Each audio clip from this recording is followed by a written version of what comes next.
સાથે જ વડોદરામાં કડકડતી ઠંડી જોવા મળી રહી છે। તાપમાનનો પારો 10.2 ડિગ્રી પર નોંધાયો છે। દિવસે પણ ગરમ વસ્ત્રો પહેરવા પડે તેવી સ્થિતિ ઊભી થઈ છે। ઉત્તર પૂર્વના પવનની ઝડપ પણ પ્રતિ કલાક 6 કિલોમીટર હોવાથી સતત ઠંડીનો અનુભવ થઈ રહ્યો છે। વડોદરાવાસીઓ તાપણાનો હાલ સહારો લેવા મજબૂર થયા છે। શહેરના રોડ રસ્તા પર ટ્રાફિકનું ભારણ પણ ઘટ્યું છે।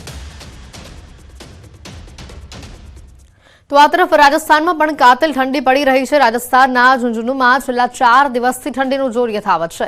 સતત ઠંડા પવનો ફૂંકાતા ઠંડીમાં વધારો જોવા મળી રહ્યો છે। એક તરફ કાતિલ ઠંડી પડી રહી છે તો બીજી તરફ હજી પણ હવામાન વિભાગે ઝુંઝુનુ માટે યલો એલર્ટ જાહેર કર્યું છે અને 19 ડિસેમ્બર સુધી કોલ્ડ વેવ રહેવાની ચેતવણી આપી છે। સતત શીતલહેરના કારણે ઠંડીની વધતી અસર બાદ લોકો ઠંડીથી બચવા માટે બોનફાયરનો સહારો લઈ રહ્યા છે।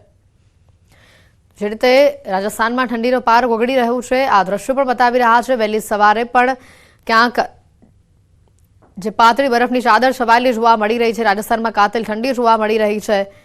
વહેલી સવારે ઠંડીનો ચમકારો જબરજસ્ત જોવા મળી રહે છે। બરફની પરત જામી જાય ગાડીઓ પર, બગીચાઓમાં, ખેતરોમાં તે પ્રકારના આ દ્રશ્યો પણ સામે આવી રહ્યા છે। તો 19 ડિસેમ્બર સુધી કોલ્ડ વેવની આગાહી આપવામાં આવી છે। રાજસ્થાનમાં હાલ કાતિલ ઠંડીનું મોજું ફરી વળ્યું છે અને આ એના પુરાવારૂપી દ્રશ્યો સામે આવી રહ્યા છે। જિલ્લામાં કહી શકાય કે 19 ડિસેમ્બર સુધી સમગ્ર રાજ્યમાં આ જ પ્રકારે કાતિલ ઠંડી જોવા મળશે।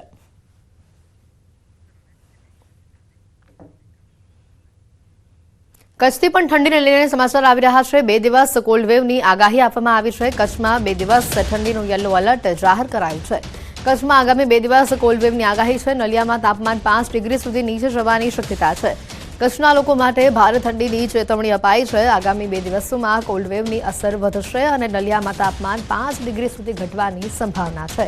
હવામાન ખાતાના અનુસંધાન અનુસાર વિહાવટ પવન અને શિયાળાથી હાડકા ચમકાવતી આ ઠંડી જોવા મળશે। કચ્છમાં વધુ તીવ્ર આ ઠંડી જોવા મળશે। ખાસ કરીને વૃદ્ધો અને બાળકોને આરોગ્ય અંગે સાવધાની રાખવાની સલાહ અપાઈ છે। ગરમ કપડાનો ઉપયોગ કરવો અને બિનજરૂરી બહાર ન જવું તે પણ સૌથી વધુ આવશ્યક બની રહેશે। તો કચ્છમાં જે પ્રકારે ઠંડીનો માહોલ જોવા મળી રહ્યો છે હાલ કચ્છવાસીઓ પણ આ ઠંડીમાં ધ્રુજી ઉઠ્યા છે। તેવામાં મારી સાથે સંવાદદાતા કચ્છથી મેહુલ પણ અહીંયા જોડાઈ ચૂક્યા છે। મેહુલ, જે પ્રકારે કચ્છમાં અત્યારે ઠંડીનું મોજું ફરી વળ્યું છે, અત્યારે તાપમાનનો પારો શું છે અને કેવી ઠંડી અનુભવાઈ રહી છે? ચોક્કસથી વાત કરી તો કચ્છમાં છે તે વહેલી સવારે તેમજ મોડી સાંજે છે તે કાતિલ ઠંડીનો લોકો છે તે અનુભવ કરી રહ્યા છે। જો આજના તાપમાનની જો વાત કરવામાં આવે તો નલિયાનું તાપમાન છે તે 7.8 ડિગ્રી છે તે નોંધાયું છે। ત્યારે ભુજનું તાપમાનની જો વાત કરવામાં આવે તો 10 ડિગ્રીની આસપાસ છે તે તાપમાન નોંધાયું છે। પરંતુ જે હવામાન વિભાગે જે રીતે 2 દિવસ કોલ્ડ વેવની આગાહી કરી છે ત્યારે નલિયાનું જે તાપમાન છે તે 5 ડિગ્રી સુધી નીચું જવાની છે તે શક્યતા હવામાન વિભાગ દ્વારા વ્યક્ત કરવામાં આવી છે। એટલે ચોક્કસથી વાત કરી તો કે કચ્છના લોકોને છે તે આગામી 2 દિવસ સાવચેત રહેવું પડશે અને કાતિલ ઠંડીનો છે તે 2 દિવસ સુધી અનુભવ કરવાનું રહેશે। જી મેહુલ, આ એવો સમય છે કે જ્યારે રાજ્યમાંથી અને બહારના રાજ્યમાંથી પણ લોકો કચ્છમાં ફરવા માટે આવી રહ્યા છે। એટલે ખાસ કરીને જે પ્રવાસીઓ, જે સહેલાણીઓ અહીંયા આવી રહ્યા છે તેઓ આ ઠંડીની મજા કેવી રીતે માણી રહ્યા છે? જી ચોક્કસથી વાત કરી તો કચ્છના જે સફેદ રણ આવેલું છે તે સફેદ રણની મજા માણવા છે તે લાખોની સંખ્યામાં પ્રવાસીઓ છે તે દેશ વિદેશથી આવતા હોય છે। ત્યારે જ્યારે ઠંડી વધુ તીવ્ર બનતી હોય છે ત્યારે પ્રવાસીઓની સંખ્યામાં પણ વધારો થતો હોય છે। ત્યારે જે રીતે 2 દિવસ હવે કોલ્ડ વેવની જે રીતે આગાહી કરવામાં આવી છે એટલે ચોક્કસથી વાત કરી તો જે પ્રવાસીઓની સંખ્યા છે તેનામાં પણ વધારો થશે અને જે કચ્છવાસીઓ છે તેઓને પણ આ ઠંડીમાં છે તે સાવધાન રહેવું પડશે। જી બિલકુલ, આભાર મેહુલ માહિતી બદલ। તો કચ્છમાં અત્યારે કોલ્ડ વેવની આગાહી આપવામાં આવી છે। હજી 2 દિવસ કચ્છમાં ભારે ઠંડી જોવા મળશે। અહીંયા આવતા સહેલાણીઓ, પ્રવાસીઓમાં ઠંડીની મજા માણતા તેઓ જોવા મળી રહ્યા છે। ઠંડીથી તેઓને ફરવાની વધુ મજા આવી રહી હોય તેવી પણ વાત અમારા સંવાદદાતાએ જ્યારે પ્રવાસીઓ સાથે કરી ત્યારે જાણવા મળી।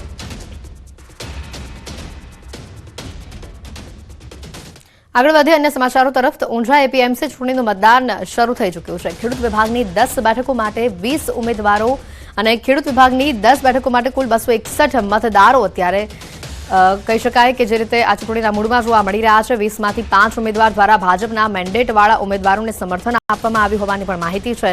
વેપારી વિભાગની 4 બેઠકો માટે 16 ઉમેદવારો, વેપારી વિભાગની 4 બેઠકો માટે 805 મતદારો છે। વેપારી વિભાગ અને ખેડૂત વિભાગમાં મતદાનમાં ધસારો પણ જોવા મળ્યો હોય તે પ્રકારના દ્રશ્યો સામે આવ્યા છે. પૂર્વ મંત્રી, ધારાસભ્યો અને પૂર્વ એપીએમસી ચેરમેન નારાયણ પટેલ મતદાન કરવા માટે પહોંચ્યા છે અને આ દ્રશ્યો પણ સામે આવ્યા હતા. આ મતદાનને લઈને લોકોમાં ઉત્સાહ પણ જોવા મળ્યો હતો.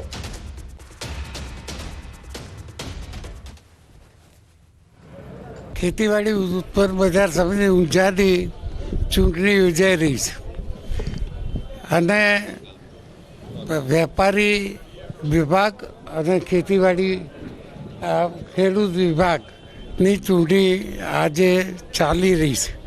એમાં હું તો પાર્ટીનો સંનિષ્ઠ કાર્યકર્તા છું, એટલે બીજું વિચારવાનું હોઈ શકે નહીં.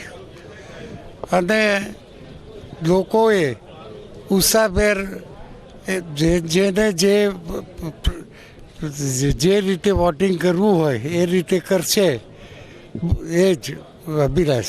આજની ચૂંટણી એટલે ઊંઝા એપીએમસી આખા એશિયાનું સૌથી મોટું માર્કેટ છે અને સ્વાભાવિક છે કે એને લઈને ચૂંટણી આવે એટલે દરેક લોકોને થોડી અપેક્ષા હોય, આકાંક્ષા હોય અને દરેક જણ આ એપીએમસીના વહીવટમાં યોગદાન આપવા માટે પોતપોતાની રીતે પ્રયત્નો કરતા હોય.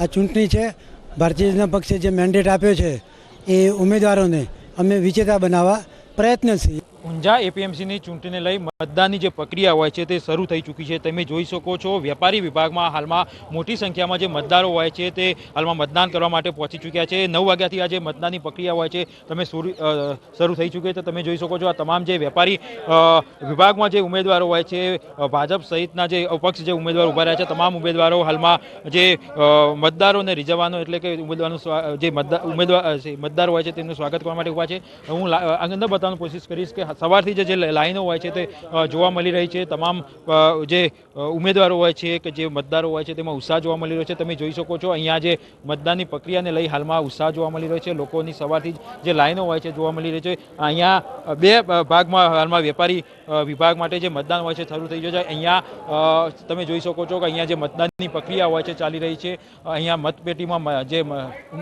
મતદારો હોય છે તે પોતાનો મતનો ઉપયોગ કરી રહ્યા છે. તમે જોઈ શકો છો કે અહીંયા એક જે મતદાર હોય છે તે પોતાના મત અધિકારનો જે ઉપયોગ હોય છે કરી રહ્યા છે. ખાસ કરીને વાત કરીએ તો ઊંઝા એપીએમસીની ચૂંટણીમાં ટોટલ 14 જે બેઠકો હોય છે તેને લઈ આ ચૂંટણી યોજાઈ રહી છે. 4 વેપારી બેઠક અને 10 ખેડૂત બેઠક માટે આ જે ચૂંટણી હોય છે તે યોજાઈ રહી છે. ખાસ કરી પૂર્વ જે એપીએમસીના ચેરમેન છે દિનેશ પટેલ અને હાલના ધારાસભ્ય કિરીટ પટેલના જૂથ વચ્ચે આજે ચૂંટણી જંગ યોજાઈ રહી છે. આવતીકાલે આ જે ચૂંટણી હોય છે તેનું પરિણામ આવશે, ત્યારબાદ ચેરમેન અને વાઇસ ચેરમેનની પણ નિમણૂક થશે. તમે હાલ જોઈ શકો છો કે ઊંઝાના પૂર્વ જે ધારાસભ્ય છે, પૂર્વ મંત્રી હોય છે નારાયણ પટેલ પણ જે હાલમાં જે મતદાન કરવા માટે પહોંચી ચૂક્યા છે. તમે જોઈ શકો છો કે હાલમાં આજે પૂર્વ ધારાસભ્ય અને પૂર્વ મંત્રી હોય છે નારાયણ પટેલ પણ પહોંચી શક્યા છે. એટલે કે હાલમાં જે ઉત્સાહ હોય છે લોકોમાં જોવા મળી રહ્યો છે. લોકો પણ હાલમાં જીતના જે દાવા હોય છે તે કરી રહ્યા છે. કેતન પટેલ, ન્યૂઝ 18 ગુજરાતી, મહેસાણા.